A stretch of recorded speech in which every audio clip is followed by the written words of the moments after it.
to I Am Refocused Radio with your host, Shamaya Reed. This show is designed to inspire you to live your purpose and regain your focus. And now, here's your host, Shamaya Reed. Hey, welcome to I Am Refocused Radio. We are here once again, and today we have another show lined up for y'all today. We're going to talk to an amazing guest today, Holly Benner. She is the CEO of Metta LLC. And we're going to talk about today's topic, psychology of success. And before we do all that, I just want to welcome you to the show. Holly, how you doing? I'm doing great. Thank you so much for having me. Thank you for your time. I know you're busy doing great things. So kind of start out with the show, telling the audience a little bit about your business. I know your core of your business is helping to develop and sustain performance through insight, education, and action. But give us a little backstory of you. Yeah, so my educational background is in industrial organizational psychology, and that's a $25,000 word for personnel psychology. It's the study of human behavior at work. And I was really drawn to that because people are everywhere and almost everyone works. So I really love the field because I get to meet people and ask them about what they do. And for me, it's a way to connect to humans no matter where they are, what they do, what job title they have. It's all interesting to me. And from there, I've been able to put together a career of over 15 years working with Fortune 100 companies, Department of Defense, higher education, to really understand the world of work. And it has been rapidly changing. COVID really accelerated the change of things, but I'm really focused on making work suck less. If we as employees don't like our jobs, chances are we don't like our lives. We're not happy. We're not feeling fulfilled. And that doesn't only impact us, it impacts the people around us. So this is really what I've put a career around and what my focus is on. And I'm really passionate about helping other people feel aligned and fulfilled with how they show up and what they choose to do for a career. You also are an athlete yourself. How does that play a part with your business? Great question. Yeah, I have long time been an athlete, grew up as a swimmer, swam for NCAA. Then I discovered rowing, which really changed my life, and was pursuing a 2012 Olympic team, rowing at the elite level. And from there, spoiler alert, didn't make it.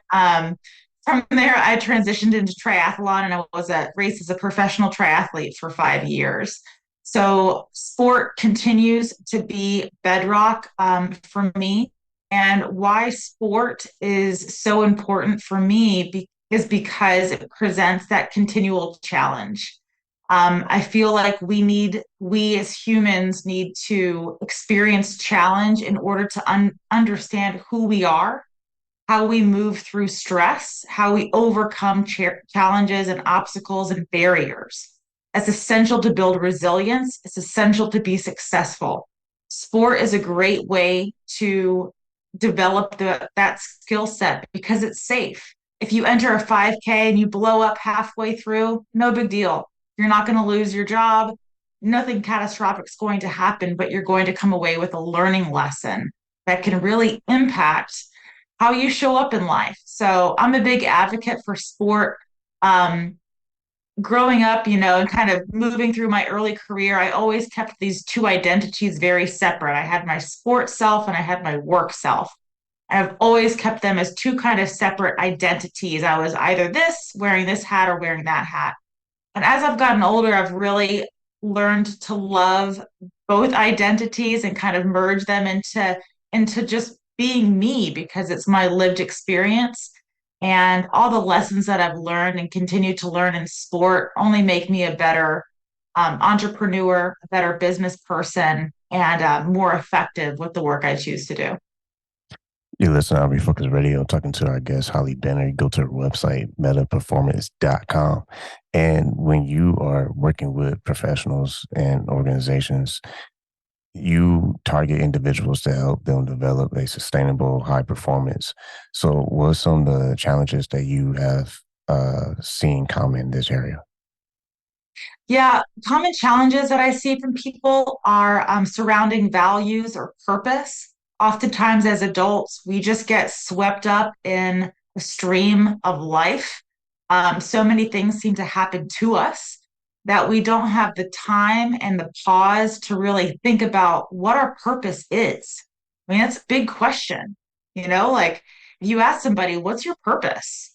It can be such a big question that it can almost make them feel lost. They don't know how to answer it. And without being able to answer a question like that, it can actually feel really uncomfortable. So, working with others to uncover their purpose, what values speak most to them, what beliefs are they carrying with them, what assumptions, what mindset do they have, do they live with every day? And then what are their motivations and what's their blockers? What's blocking them from advancing, from living in their purpose, from living in alignment with their values? That's really the work that I do with people one to one. And you have simple ingredients that you use for your core values and helping people explore this sustained success. If you can, what's an example of one of these simple ingredients? Gosh, a simple ingredient is really taking time to examine your relationship with yourself.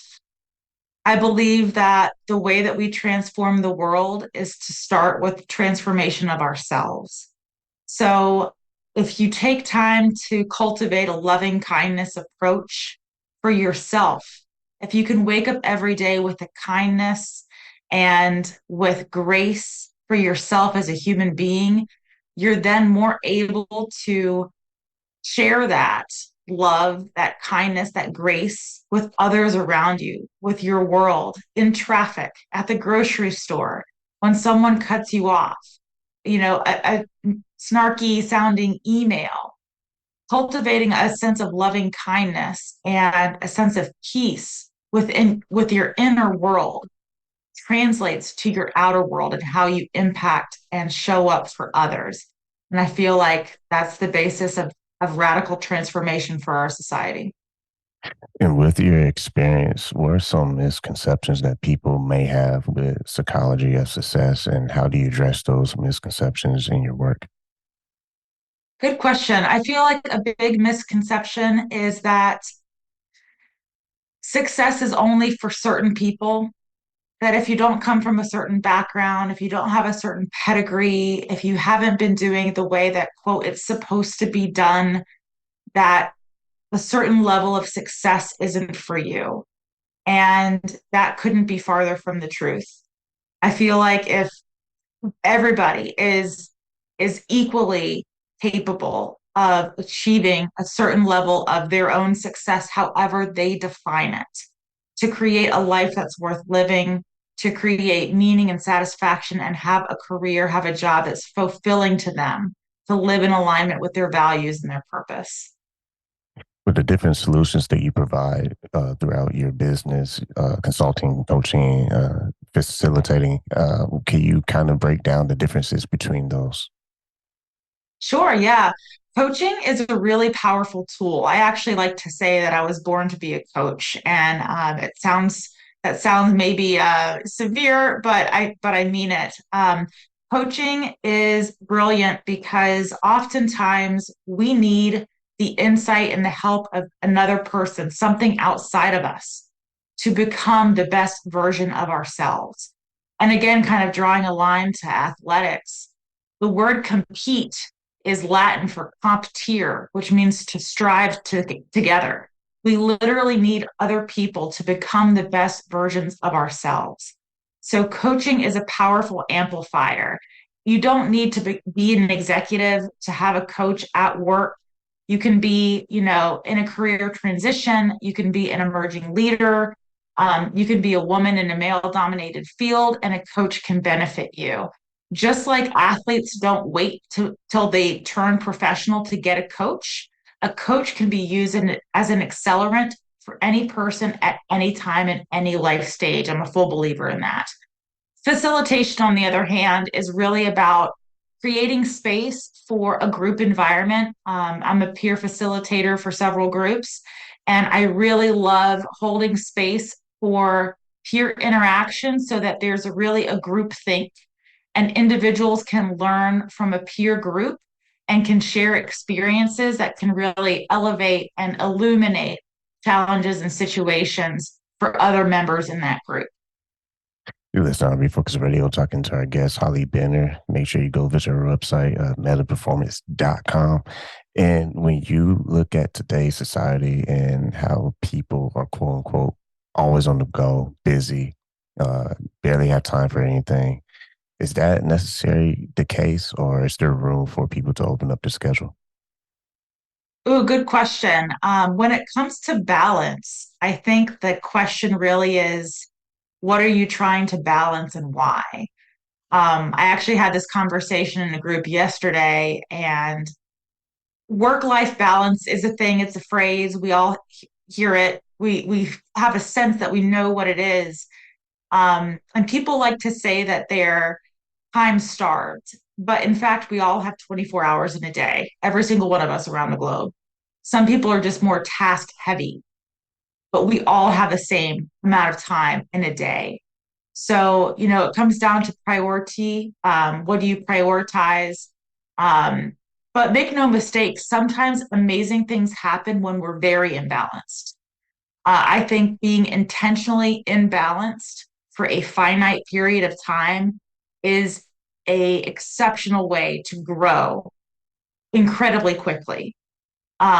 It's just not sustainable. So we're kind of sold this hustle culture, but you can hustle for a finite period of time with good success. You cannot hustle indefinitely. So I think really it's being clear on your balance. What are you giving up? What are you not giving up? What do you refuse to give up?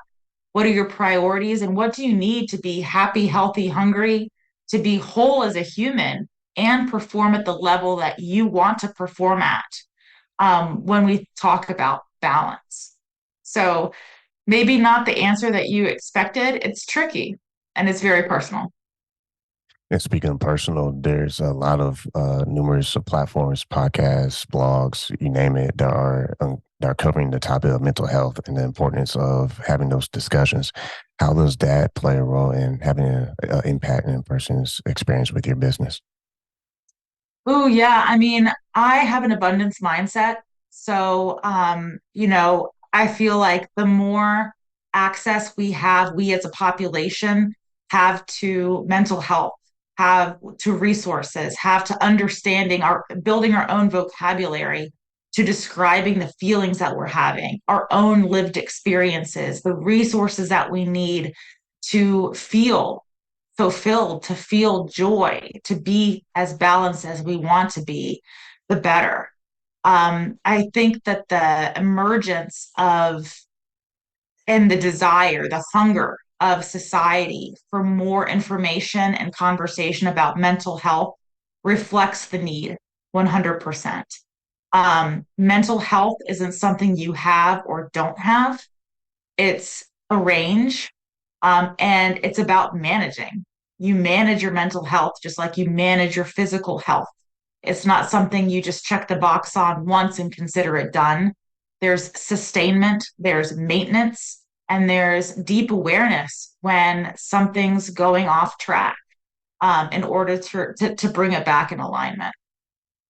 We're talking to Holly Benner, the CEO of Metta Performance LLC, consulting and coaching firm. When you look at the opportunities of people to, like you said earlier, become an emerging leader, what's some signs that a person can notice that maybe they're called to do more? Ooh, that's an excellent question. It's a deep knowing um, that that there's more to discover, there's more to learn, there's more to take on.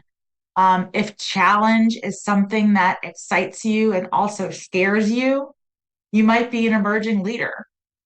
If leveling up and challenging yourself to growth and having a growth mindset is something that makes you feel alive, you're probably an emerging leader.